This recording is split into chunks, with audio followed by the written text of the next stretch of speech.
Hey, I'm Rachel Ngom, and I am so excited to teach you all about Pinterest today.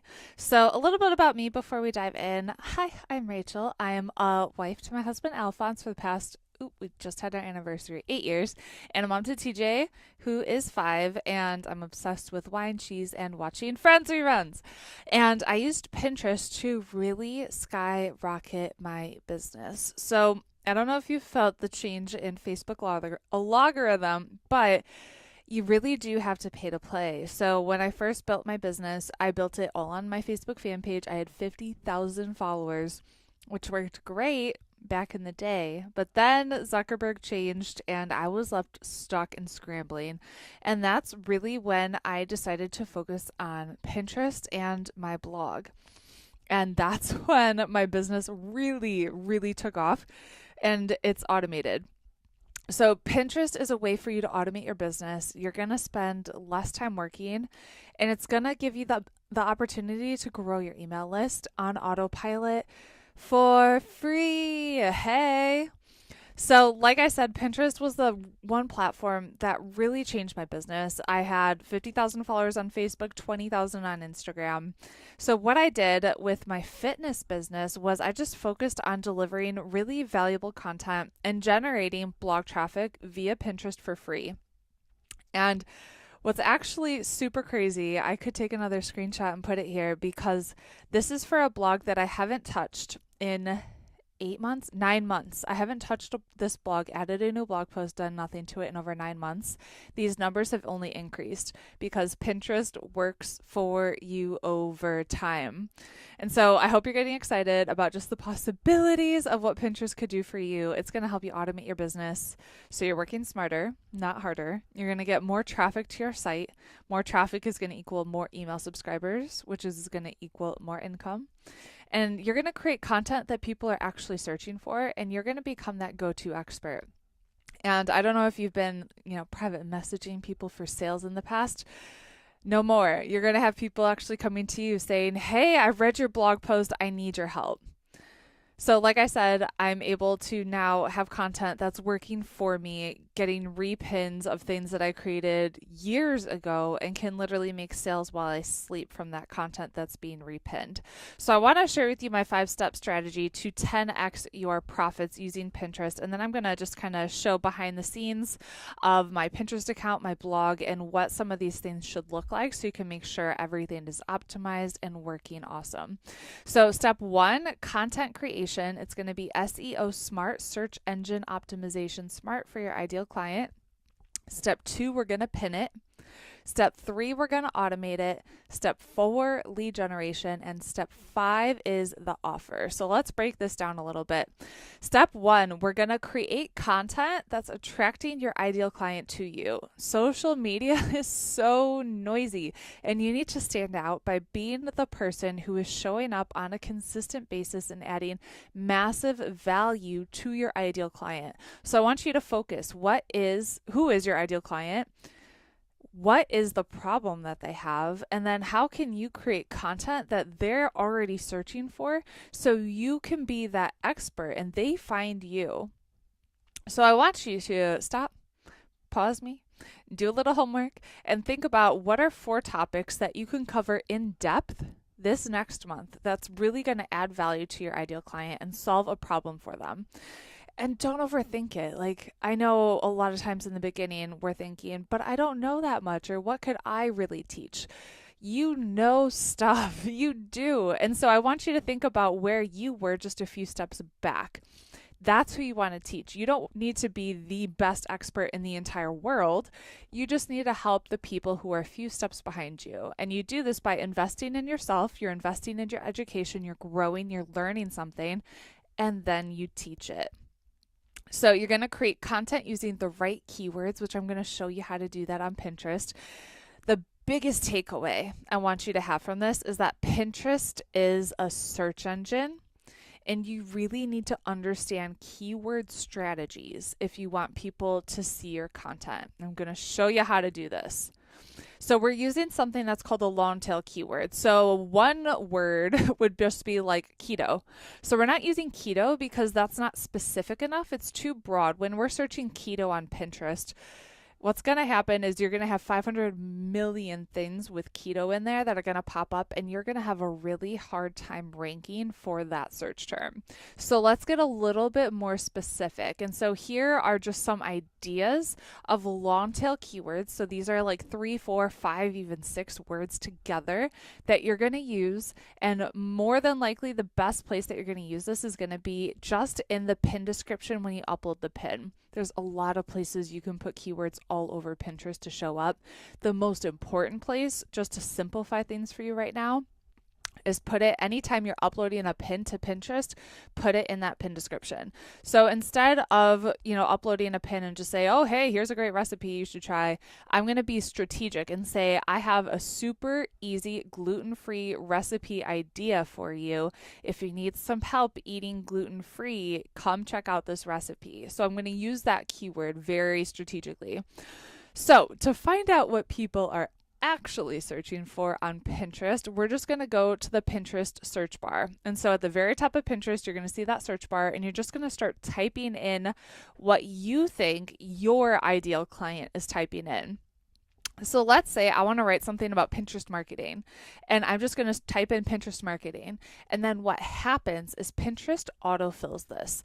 And so this is what people are actually searching for, and it's giving me some more specific search terms that I could use when I upload that pin. So I can put this long tail keyword in that pin description. So I could talk about Pinterest marketing strategies, or Pinterest marketing tips, or Pinterest marketing for bloggers, or Pinterest marketing entrepreneur, or Pinterest marketing without a blog, which I don't suggest. You need to have a blog. And then what else is going to happen is you're going to see these tiles at the bottom too, and these are other keywords that you could weave in to that pin description.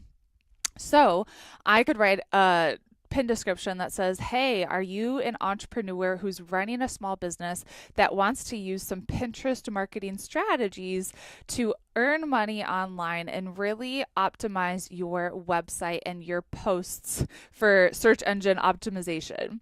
And so I could literally use all of these keywords in that pin description when I upload that pin. So you can see there's definitely a strategy, right, behind using Pinterest. And when you figure this out, it turns magical, magical, magical. So I wanted to show you an example of a pin that I did with the pin description. And so when we're pinning something, we're uploading a graphic that's going to be a long and skinny graphic. I create everything in Canva.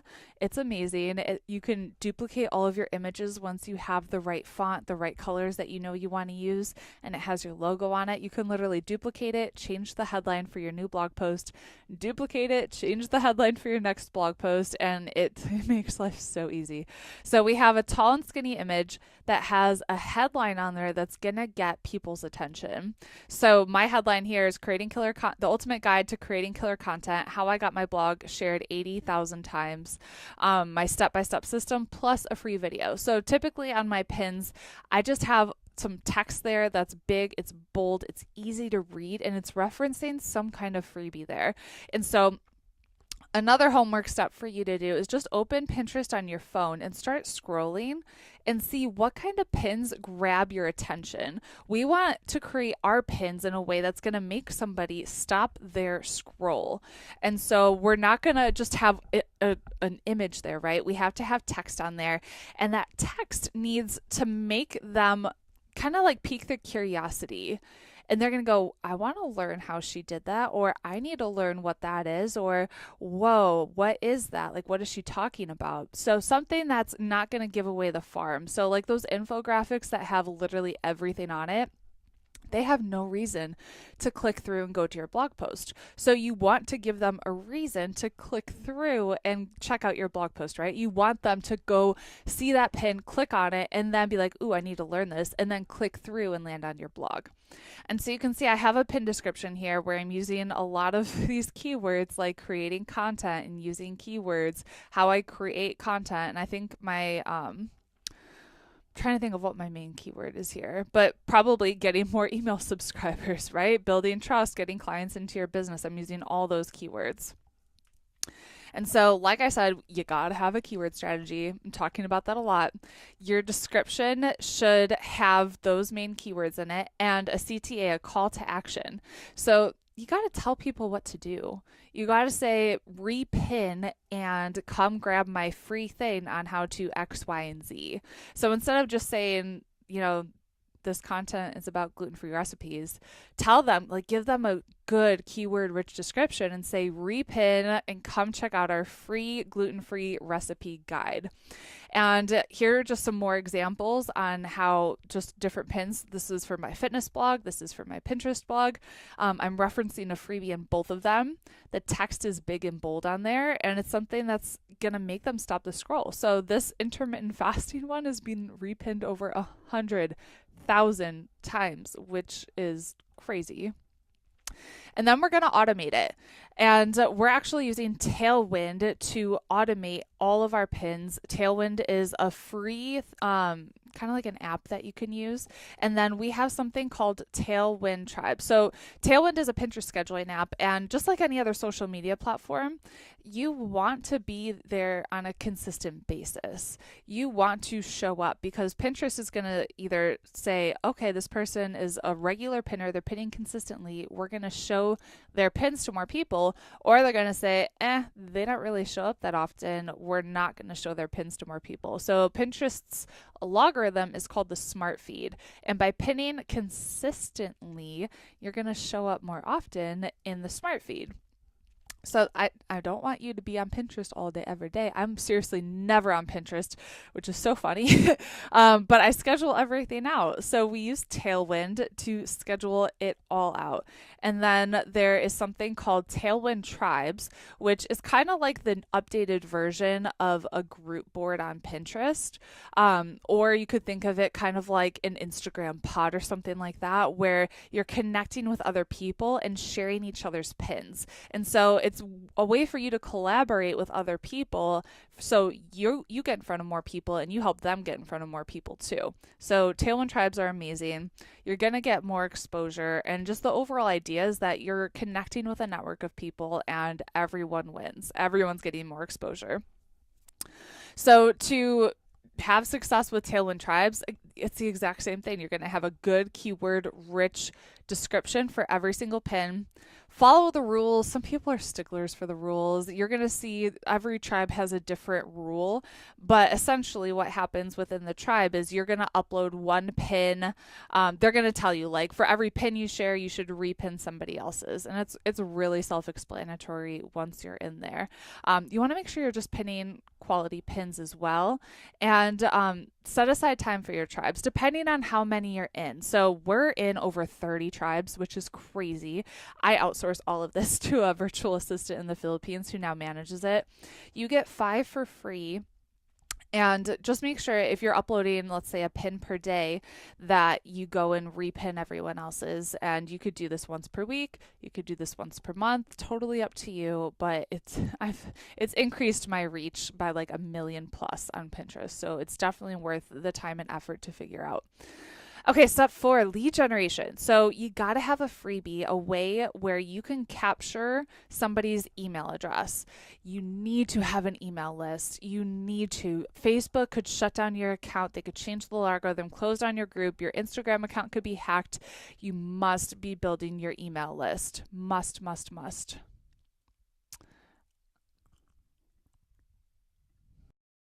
Thing that you could have for a freebie, examples of mine would be like my free keto grocery list or my free keto meal plan or something like that, or a cheat sheet or a short video, something that's going to give them a quick win.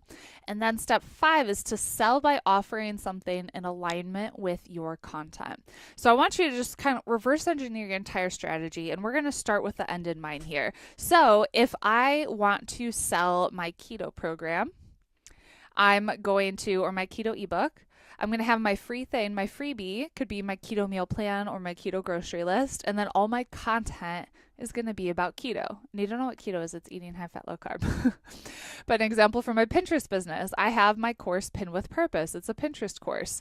If my ultimate goal is to sell that course, then my free thing needs to be related. So I have my free Pinterest masterclass that you can register for, or my free Pinterest cheat sheet that's going to tell you 10 strategies to use Pinterest for your business. And then taking it a step back further, my content on my blog is all about Pinterest. So you want to make sure it's all related. So when someone's on Pinterest and they come to your blog, let's say they're on Pinterest, they're searching for something keto. They come to my blog, and my blog is just a general lifestyle blog. There is a blog post about keto, but then there's stuff about my family and my travel and like all these other things. They're going back to Pinterest because they just wanted to learn about keto, right? But let's say they were searching for keto, came to my blog, and saw my blog was everything about keto. They're going to be like, oh my gosh, I just stumbled across a gold mine. This is perfect. This is exactly what I was looking for. How can I learn from this person? So you want to make sure all your content is in alignment. You want to start with the end in mind and just think of that person's experience. Could you niche your site down even more and get more specific with your content so that when someone is coming from Pinterest, they're going to be like, whoa, this is exactly what I needed, exactly what I was looking for. So let's recap here. 5-step strategy is content creation, pin it, automate it, lead generation, and the offer. I've got some great bonuses for you on my website, but I actually wanted to show you just a few more things so you could get an idea even more of how this could really work for you. Okay. I'm going to show you my blog.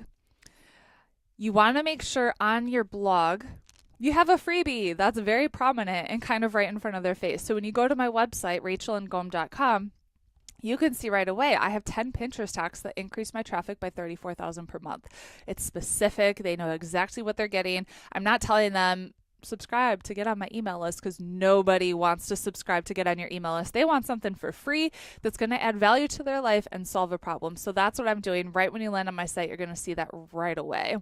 You're also going to see that in the header. So the exact same thing, right? And then let me show you some blog posts so you can get an example. So let's find, where'd you go? Where'd you go? Let's start with the secret to using keywords on Pinterest. No, I don't want to pin it, boo. I don't want to pin it. There we go. Okay, the secret to using keywords on Pinterest. This has been repinned 6,000 times. So here, I'm talking about how to use keywords on Pinterest. Very specific topic, all about everything that I'm offering, right? And then I also let them know, if you're new here, I have all these other blog posts that are going to help you that are related, because a lot of times people would come from Pinterest, and if they just scan it, they'll be like, that's not, like, there's stuff here, but it's not really what I was looking for. They might go back to Pinterest and bounce. I want them to come and be like, whoa, this is exactly what I was looking for. This is perfect. And they hang out. So here I'm teaching them what are keywords on Pinterest, why use it, how to use it. But I also have a free workbook. This is a content upgrade that's going to teach them the secret to pinning strategically. So it's diving even deeper on how to use keywords on Pinterest. Okay, you can kind of stalk my blog a bit and see how I do this. So on my Pinterest account, I'll show you a few boards that I have set up. And so all my boards are related to what my ideal client is searching for. So I'm thinking of, who is my ideal client? A female entrepreneur that wants to build a business online, wants to work smarter, not harder, wants to make a massive impact on the world. How could I best support her? And that's what I create my boards around. And they're all keyword smart. So if I'm searching up here for, let's say, how to create, Pinterest is autofilling in online course. Okay, cool. So this is something that people are actually searching for. And then here is one of the tiles that I was referring to. So this is a pretty niche keyword that I could use. Oh, and look, here my board shows up right like that. Do you see how that works? So cool. Let's look up intermittent fasting. And look, it's going to autofill. Look, okay, see, there's me, my other Pinterest account showing up at the very top because I used that keyword in my bio. And here's one of my clients who's using everything that I'm teaching, so her shows up too. And then look, these are all the other keywords that I could use when it relates to intermittent fasting for women. And here is that pin I was telling you about all the way at the top for that search that I pinned 2 years ago. So crazy. Let's look at that description so you can see. Okay. So I'm using that description. Have you ever heard of intermittent fasting? Ever wonder what intermittent fasting is? So that I'm using the whole keyword here, intermittent fasting for women. So I'm using it a few times in here, and then I have that specific call to action of repin and read the ultimate guide to intermittent fasting for women. Cool, right? So that's kind of it when it comes to crushing it on Pinterest. You want to have the freebie. Start with the end in mind, have a keyword-rich description. Remember, Pinterest is a search engine. And even if you think your ideal client isn't on Pinterest, let me show you something else really quickly. They are on Google. So let me search intermittent fasting for women. So if we look at images, look, these are my pins. Pins will show up on Google. And then here's my client who's doing exactly what I teach. Her pins are showing up on Google too, and more of my pins. And here she is again. She's crushing it. So even if you think, well, this is great, but are my people really on Pinterest? They are. You might not think they are, but they are. But they're for sure searching for something on Google. And when you do this right, you can really show up and be that go-to expert and dominate your niche. So if you want to learn more, you can go sign up for my free Pinterest masterclass. Just go to freepinterestclass.com. You can find me on Instagram at She's Making an Impact, or my blog at she'smakingimpact.com, or my podcast, the She's Making an Impact podcast. So I hope you found this helpful. And definitely tag me on Instagram. Let me know what your number one takeaway was, and I hope to talk to you soon.